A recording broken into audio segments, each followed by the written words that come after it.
Madam, pura usog, narito. At least na iba-iba tayo ngayon, hindi na utang ng pera o renta. Hindi ba? Yes! Usog naman ang pag-usapan natin. Oh. Siya ang nanay ng batang madalas mausog daw ng kapitbahay nila. Eto na ang nagrereklamo. Kikay, humarap ka na.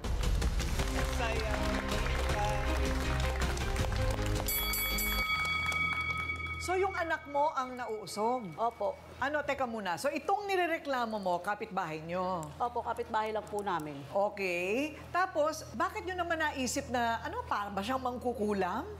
Mukha po. Mukha. Mukha po siyang mangkukulam. Pero, paano mo nasabi na, ano, na siya ang nang-uusog sa anak mo? Eh, siya lang ho kasi talaga nakasalubong ng anak ko nung araw na yun. Naglalaro po yung anak ko sa labas. Nilapitan niya po. Tapos sinabihan niya po na ang cute-cute mo. Tapos mga ilang minuto lang, 20 minutes lang po, nakita ko na po yung anak ko sa labas. Namumutla na, sumuka na po eh. Tapos matamlay na po yung katawan.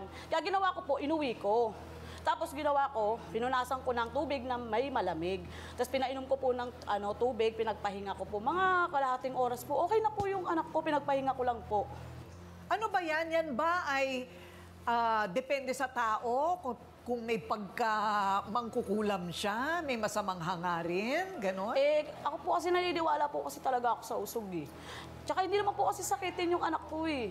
O so, naulit ba sa anak mo? Opo. Naulit na naman? Oo, nakaraang linggo lang po. O anong nangyari naman? Kasama ko po yung anak ko sa labas. Oh. Nilapitan ho nung aling bet, hinawakan ko sa kanang balikat. Tapos binati na naman ho. Ayun ho, mga ilang oras ho, tumamlay na naman po yung anak ko, nagsuka na naman po. Kaya ginawa ko ho, inuwi ko na naman po, pinunasan ko ng bimpo ho. Tapos pinainom ko ng tubig.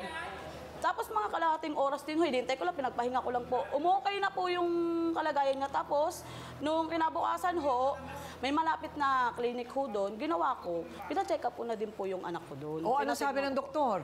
Niresetahan po. O gumaling naman? Okay naman po na yung anak ko nung araw na yun na pina-check up po sa clinic. Okay. Nagkasakit talaga yung kanyang anak. Hindi naman kaya nilamig lang yung anak mo? Hindi po. Bumaba ang Hindi po sakitin yung anak ko. resistensya? Hindi po sakitin yung anak ko. O hindi sakitin. Pero sabi mo nga, tuwing siya'y babatiin, Opo. nauusog. Oo, naniniwala ka sa usog. Depende kasi everything is energy. So, parang sa bati, hindi ata masyado. Oo, sa Pero bati. kung germs, hinawakan o ano, doon posibleng baka magkasakit ang bata. Okay. Ang hirap kasing patunayan. Paano mo patutunayan na nauusog siya doon sa taong ito? Kasama ko po yung kumari ko, siya po magpapatunay po lahat niyan. Ah, talaga? Totoo po na malakas po ang usog niyan, malademonyo po yung usog niyan. Malademonyo? Teka muna. Eto na. Pakinggan naman natin yung nang-uusog. Ay! Eto na. Madalas daw siyang mambati ng ang cute-cute mo na may kasunod daw na usog. Tawagin na natin ang inirereklamo. Beth, humarap ka na.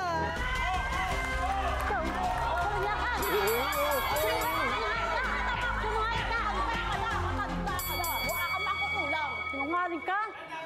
Sinira mo yung sang hanap buhay ko dahil sa kagagawan Hindi ko mo. kasalanan yun. Ibig na Kailangan lang na nagpapahilot sa akin. Anong ginawa mo? Mangkukulam ka. Kaya nagsusuka-suka yung anak mo. Umaga pa nakikita ko doon sa may kumakain ng ice candy. Pinapainog mo nga. Bumibili na lang ang kalamig. Nakita mo? Nakita mo? O sige, Beth. Isang tanong, isang sagot, ha? May usog ka ba nga ba talaga sa mga bata? Wala po.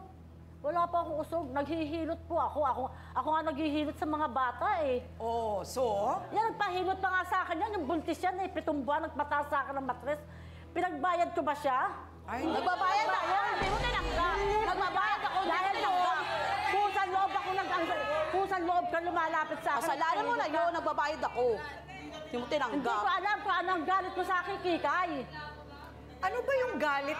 Meron ka pa bang ibang galit? Parang ngayon lang. Wala na ho eh. Siyempre ho, anak ko kasi yun, natatakot lang ho ako may mangyari. Hindi naman po kasi talaga Hindi ko alam sakit kung yung anak. nagagalit Wala ka nang dumating kasi. lang ho yan sa amin. Doon pa nang Hindi ko alam kung nagagalit ka kasi naghihilot na ako, nagtitinda pa ako. Kasi ikaw, chismisan na ka ng chismisan dyan sa may lugar ninyo. Hoy, nagtatrabaho ako. meron bang ipinapanganak na may usog o yan ay pinananawagan sa demonyo? Ha? Madasali po akong tao, parati po akong sisimba, linggo-linggo. Ah, ganon. Kayo po'y madasalin. Opo. Okay. Saan ba nanggaling yung paniniwala nyo ng usog? Hindi, naniniwala po talaga ako na usog yun kasi 2 beses niya ho binati, 2 beses rin nung nagkaganon, isa lang ho yung nangyari. Kaya talagang naniniwala ako sa usog. Hindi po talaga sakit yung anak ko yung pinagpipilitan ko. Kailan ba ang nag-aakusa sa'yo? Bukod tangis siya lang. Ay hindi, marami. Alam yan, mga Bukod tangis siya kapitbahay lang. natin. Itataka ako. Marami yan. Alam ng Itataka ako, kapitbahay bukod tangis natin siya lang. yan. Sa tagal-tagal ko nang manghihilot doon, siya lang ang nagrereklamo. O, so, mag-eksperimento tayo, ha? Purihin mo si Ryle.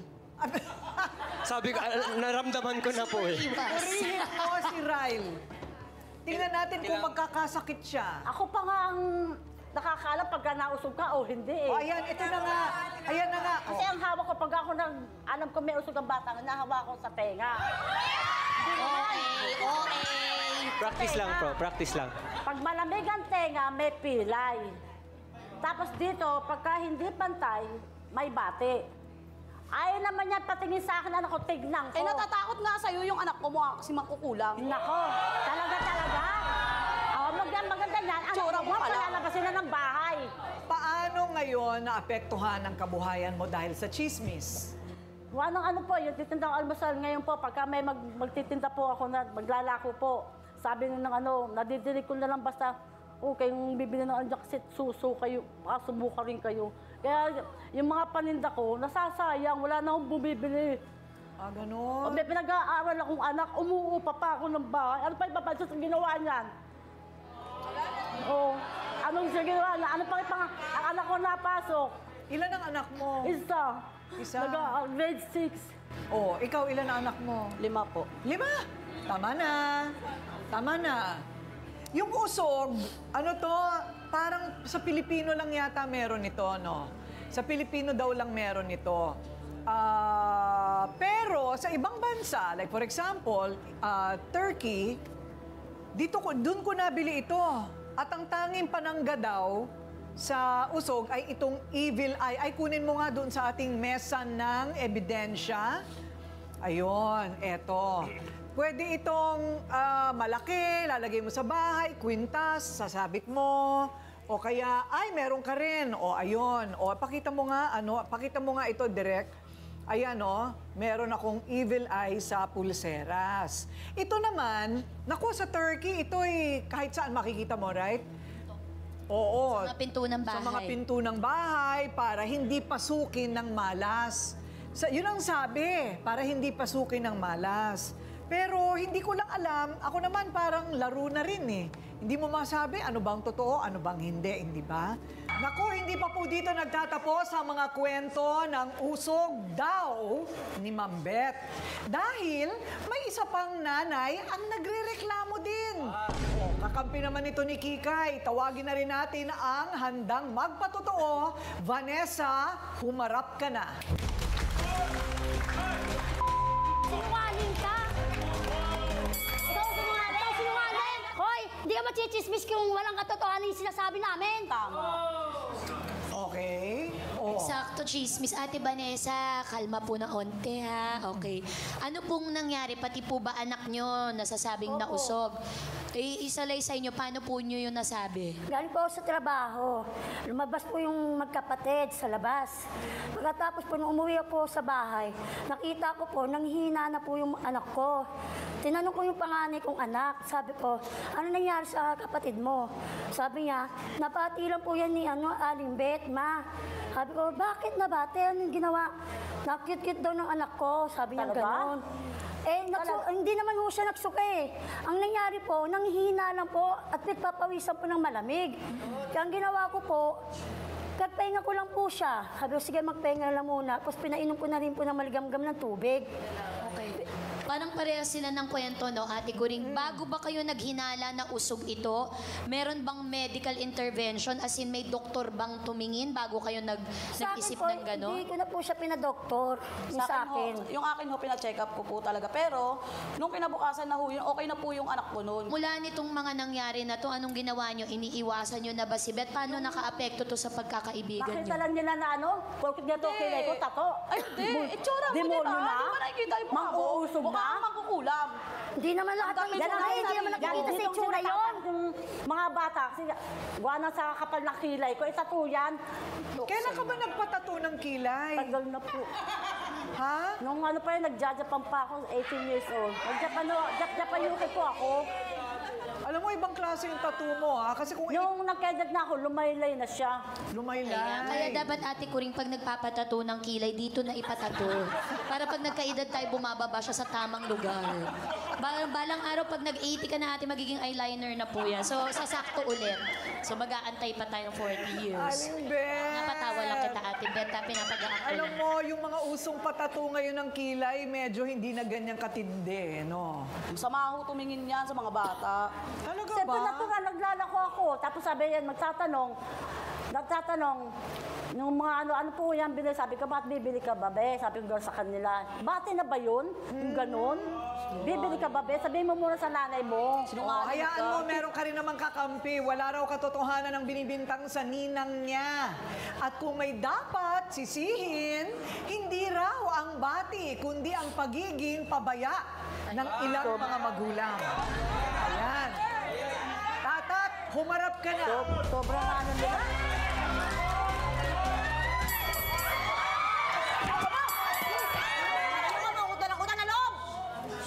Demonyo kayo yun! Kasi nga, nakakalibre ka ng hilot, di ba? Bakit? Hindi naman yan eh.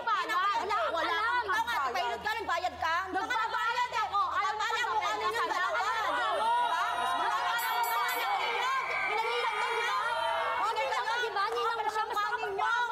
Tatat, sa pagkakakilala mo sa ninang mo, marami ba ang nagrereklamo na malakas ang kapangyarihan niyang Wala mag-usog? po, sila lang po yung nagreklamo. Silang dalawa lang. Sila lang. May anak ka ba? Meron po. Ilan? 4 po. Oh, so binati na ba ni Beth yung anak mo? Hindi po, kasi po, kada magkakasakto yung mga anak ko, sa kanya ko pong nilalapit. Nung gagaling naman po. Libre. Kaya nagtataka ko sa mga chismis sila, bakit yung kaya siya daw may usog, mangkukulam. Kaya sabi ko sa kanya, sige Yung na. binabalita niya Kaya, sa sige amin, na. mangkukulam Sabi daw ko sa ba kanya. Di na sila naawa. Matanda na, pa daw chismis pa nila. O meron yata tayong bisita, Ryle. Yes, Ate Kuring, nandito po kasama natin si Dr. Andrew Vicencio. Doc, hello po. Magandang tanghali po. Magandang tanghali po sa inyo lahat. Magandang tanghali, Ma'am Corina. Opo. Isa po akong pediatrician. Isang pediatrician. So, ang kanyang specialization are children, yung mga sakit ng mga bata. Yes po. So, naniniwala ba kayo sa usog? Unfortunately, wala po sa medisina or sa siyensya ang basehan o konsepto ng usog. At nasabi niyo po kanina na uniquely Filipino, so sa atin lang po yun. And I think for us to experience or to fully understand bakit ba may usog, siguro it dates back to the pre-colonial times nung wala pang masyadong doktor ang Pilipinas, okay, wala pa tayong medisina, so naghahanap po sila ng mga bagay na ma-explain bakit ba nagkakasakit ang isang bata. So, yung pinaka-closest po is kung ano yung huling na-encounter ng bata. At siguro sa lagay po nila, no, is an encounter with a certain individual tulad po ni Ma'am Beth. So, nabe-blame po ngayon doon sa Pero anong isang malamang? tao. Hindi po ba ang mga bata talagang ano yan, madalas nagkakasakit? I mean, sakitin ng bata by nature because parating naglalaro. Because yung immune nakikisalamuha. system nila Yes, mahina immune pa, system. so madali po silang magkaroon ng sakit. At doon naman po sa mga anak nila, ma'am, maari pong, kung halimbawa, marami po kasing rason. Pwede pong nagkaroon lang ng low blood sugar, hindi nakakain yung bata, hypoglycemia, or baka naman meron palang gastritis yung bata. Ang pinaka-important po ay laging nating dalhin yung ating mga anak sa mga doktor, sa espesyalista, upang makagawa ng thorough history, physical examination, at malaman ano ba talaga ang nagiging sanhi nito bago po nating sabihin na ito ay isang wastebasket diagnosis, usog ba talaga ito o hindi. Pero wala po talagang basehan ng usog. Ayun, walang basehan ng usog ayon sa doktor. Okay, thank you, Dr. Andrew. O ayan, meron din tayong bisita sa kabila. Kausapin. Mula po sa barangay po, Ate Kuring, ang ating bisita dito naman. Siya po ay barangay Tanod. Siya po si Aling Teresita. Aling Teresita, kayo po yung tumatanggap ng reklamo sa barangay? Opo. Ano po yung na-experience ninyo sa kanila po? Marami ba talaga nagre-reklamo sa kanyang mangkukulam siya? Oo, nakarating na rin po sa amin sa barangay po yung issue nila na malakas po mangkulam si Aling Bet. Kaya ano lang po namin dapat, tama lang din kasi Doc na dapat ma-check up din niya muna. Kaya nga dapat lang po sila magkasundo na ayusin na lang nila. Dapat sa iyo, Kikay, ma-check up mo raw talaga anak mo. Meron kasi naman sa barangay, di ba? Lang po ito. Meron naman po sa amin Meron naman din po sa amin. Pero di ba may natutunan naman tayo, Kikay, ano? Tanungin natin si Brother June. May paliwanag ba sa Biblia yung konsepto ng usog? Usog is more of superstition, Ate Kuring. Pero wag niyo akong pigilin ha, catechism to. Sa simbahan natin, yung pinakikita niyo kanina, evil eye, ang origin niyang evil eye na yan, galing yan, kultura yan ng Mediterranean at saka ng Middle Eastern regions. In fact, several years ago, when I was in Turkey, nakakita ako niyan at marami akong pinamili at ipinamigay ko dito sa mga kaibigan ko. Nang malaman ng exorcist, pinabawi sa akin. Ay, okay? Bakit daw? Superstition. Okay. Katulad din, yung kung tatanungin natin, yung bangkulam, yung witchcraft, yun ba'y nasa Biblia? Nasa Biblia kasi gawa ng diablo ang kulam. If you submit yourself to witchcraft, asahan mo ate, tatablan ka. So yung superstition na yan, sinong matutuwa dyan na ang anak mo'y palalawayan mo? Hindi mo alam kung may tuberculosis yung maglalaway. Di ba? Ang nakatatakot dito, Ate Kikay at Vanessa, wag nating katakutan ang superstition. Tantanan natin ang superstition dahil walang basihan. Okay? Mga pamahiin, walang basihan yan. Ang katakutan nyo ay kung idemanda kayo ni Beth ng oral defamation dahil 1 hanggang 6 na buwang pagkakakulong minimum ang kinakaharap ninyo. So, baguhin natin ang ating pananaw sa buhay at isabuhay natin ang salita ng Diyos. Ayan, thank you. Mga kapatid, ito po si Brother June Banaag. Dito tayo sa totoo. Dito tayo sa True FM.